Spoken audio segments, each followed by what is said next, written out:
M'dzina la Atate ndi la Mwana ndi la Mzimu Woyera. Amen. Ambuye bwerani mudzandithandize.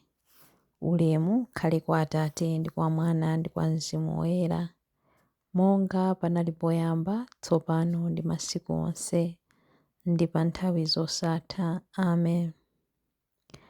Ambuye, m'masiku makumi anayi onsewa, chifukwa cha ife munakhala mukusala ndi kupemphera. Tiphunzitseni limodzi nanu kulira misozi machimo athu, ndipo pafupi nanu tikhale. Monga inu ndi Satana mudalimbana ndipo mudapambana, mwa inu tipatseni mphamvu zomenyera nkhondo, mwa inu tigonjetse machimo. Monga munamva njala ndi ludzu, choncho tiphunzitseni Ambuye achifundo.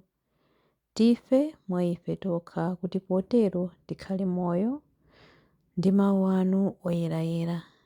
Khalani nafe kuti kudzera m'moyo uno wamazunzo komanso zowawa, Pasaka ya chisangalalo chosatha, pamapeto pake tithe kupeza ulemu ukhale kwa Atate ndi kwa Mwana ndi kwa Mzimu Woyera, monga panali poyamba, tsopano ndi masiku onse, ndi pa nthawi zosatha. Amen. Chilimbi 1. Ambuye muteteze moyo wanga kuimfa, ndipo musalole kuti ndipunthwe. Ndimakonda Chauta chifukwa amamva mawu anga omupempha. Iye amatchera khutu kuti andimve. N'chifukwa chake ndidzampempha nthawi zonse pamene ndili moyo.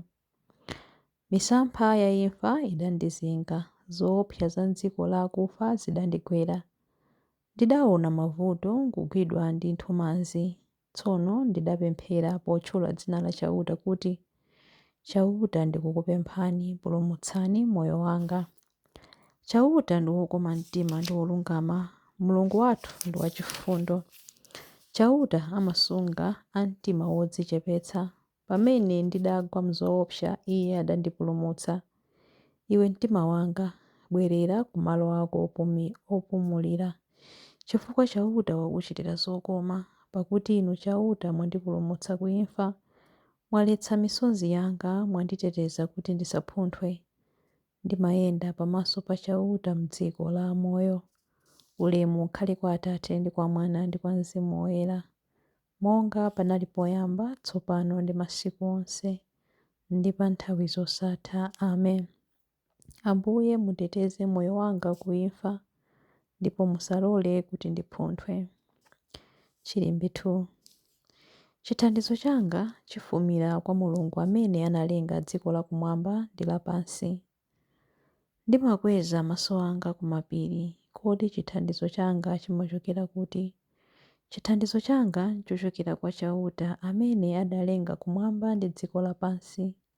Sadzalola phazi lako kuti literereke, Iye amene amakusunga sadzaodzera.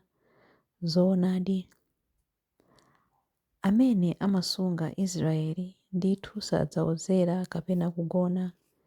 Chauta ndiye amene amakusunga. Chauta ndiye mtetezi wako, ali kudzanja lako lamanja. Dzuwa silidzakupweteka masana, mwezi sudzakuvuta usiku. Chauta adzakuteteza ku zoyipa zonse, adzasamala moyo wako. Chauta adzakusunga kulikonse kumene udzapite, kuyambira tsopano mpaka muyaya. Ulemu ukhale kwa Atate ndi kwa Mwana ndi kwa Mzimu Woyera, monga panali poyamba, tsopano ndi masiku onse, ndi pa nthawi zosatha. Amen. Chithandizo changa chifumira kwa Mulungu amene analenga dziko lakumwamba ndi lapansi. Chilimbi 3. Inu mfumu ya mibado yonse, njira zanu zolungama ndiponso zoona. Ambuye Mulungu mphambe, ntchito zanu zazikulu ndi zododometsa. Inu mfumu ya anthu a mitundu yonse, njira zanu zolungama ndi zoona. Ambuye, ndani angapande kukuopani ndi kutamanda dzina lanu? Paja ndinu nokha woyera. Anthu a mitundu yonse adzabwera kudzakupembedzani, popeza kuti ntchito zanu zolungama zaonekera poyera. Ulemu ukhale kwa Atate ndi kwa Mwana ndi kwa Mzimu Woyera, monga panali poyamba, tsopano ndi masiku onse, ndi pa nthawi zosatha. Amen. Inu mfumu ya mibado yonse, njira zanu zolungama ndiponso zoona. Mawu a Mulungu. Mawu akuchokera mu buku la Yakobe. Yakobe 5:16, 19 mpaka na 20. Muziwululirana machimo anu ndipo muzipemphererana kuti muchire. Pemphero la munthu wolungama limakhala lamphamvu ndipo silipita pachabe. Abale ndi alongo anga, wina mwa inu akasokera pakusiya choona, nzake nkumubweza, dziwani kuti amene adzabweza munthu wochimwa ku njira yake yosokera adzapulumutsa moyo wa munthuyo ku imfa, ndipo chifukwa cha iye machimo ochuluka adzakhululukidwa. Mawu a Ambuye. Tithokoze Mulungu. Chiyankho. Kwa inu Ambuye ndikupereka pemphero langa la chifundo. Kwa inu Ambuye ndikupereka pemphero langa la chifundo. Chiritsani mzimu wanga popeza ndakuchimwirani. Ndikupereka pemphero langa la chifundo. Ulemu ukhale kwa Atate ndi kwa Mwana ndi kwa Mzimu Woyera. Kwa inu Ambuye ndikupereka pemphero langa la chifundo.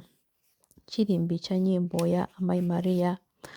Adafuna kumugwira koma ankaopa anthu popeza kuti ochuluka ankakhulupirira kuti Yesu ndi mneneri.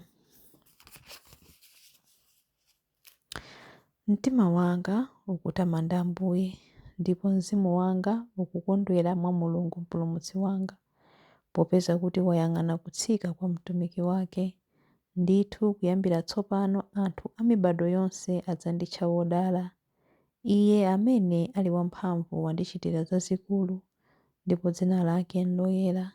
Amawachitira chifundo anthu a mibado ndi mibado amene amamulemekeza.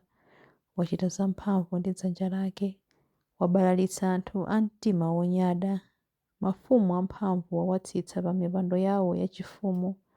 Anthu wamba nkuwakweza. Anthu anjala wawakhutitsa ndi zabwino. Anthu olemera nkuwabweza osawapatsa kanthu. Udzathandiza anthu ake Aisraeli pokumbukira chifundo chake. Izi ndi zomwe adalonjeza kuti adzawachitira makolo athu akale aja, Abrahamu ndi zidzukulu zake mpaka muyaya. Ulemu ukhale kwa Atate ndi kwa Mwana ndi kwa Mzimu Woyera, monga panali poyamba, tsopano ndi masiku onse, ndi pa nthawi zosatha. Amen. Adafuna kumugwira koma ankaopa anthu popeza kuti ochuluka ankakhulupirira kuti Yesu ndi mneneri. Mapemphero. Mpulumutsi wa dziko lapansi, pakufa mudagonjetsa imfa, ndipo pakuuka mudabwezeretsa moyo. Modzichepetsa tiyeni tipemphe. Dalitsani anthu anu owomboledwa ndi magazi anu. Muomboli wa dziko lonse, tipatseni gawo lalikulu la masautso anu kudzera mkulapa kozama, kuti pakutero tithe kugawana ulemerero wakuuka kwanu. Dalitsani anthu anu owomboledwa ndi magazi anu. Amayi anu wotonthoza onse ovutika athe kutiteteza. Tithe kutonthoza ena amene inu mukutonthoza pamene inu mukutonthoza ife. Dalitsani anthu anu owomboledwa ndi magazi anu. M'mayesero awo apatseni anthu anu okhulupirika kuthekera kugawana nanunso masautso anu, ndi kuwulula m'miyoyo yawo mphamvu yanu yachipulumutso. Dalitsani anthu anu owomboledwa ndi magazi anu. Munadzichepetsa pakukhala womvera ngakhale kuvomera imfa ya pamtanda. Apatseni onse amene amakutumikirani mphatso zakumvera komanso moyo wakudekha. Dalitsani anthu anu owomboledwa ndi magazi anu. Sandutsani matupi a anthu akufa kuti akhale monga thupi lanu mu ulemerero, ndipo pamapeto pake tibweretseni ife ku chiumbano chawo. Dalitsani anthu anu owomboledwa ndi magazi anu.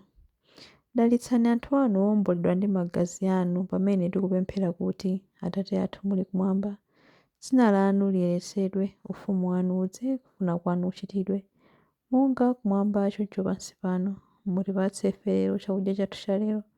Mutikhululukire ife zochimwa zathu, monga ifenso takhululukira adani athu. Musatisiye ife mchinyengo, koma mutipulumutse ife kwa zoyipa. Amen. Tipemphere. Atate achifundo, machitidwe athu akudzilanga athe kutibweretsera ife chikhululukiro chanu, athe kutsekula mitima yathu ku chikondi chanu ndi kutiyeretsa kukhala nawo paphwando pa phwando la kuuka kwanu lomwe likubwera. Tikupempha izi kudzera mwa Ambuye athu Yesu Khristu mwana wanu, amene ali ndi moyo ndi ufumu limodzi nanu ndi Mzimu Woyera, Mulungu tsopano ndi pa nthawi zosatha. Amen. Ambuye atidalitse, atiteteze ife ku zoyipa zonse ndi kutifikitsa ku moyo wosatha. Amen. Dzina la Atate ndi la Mwana ndi la Mzimu Woyera. Amen.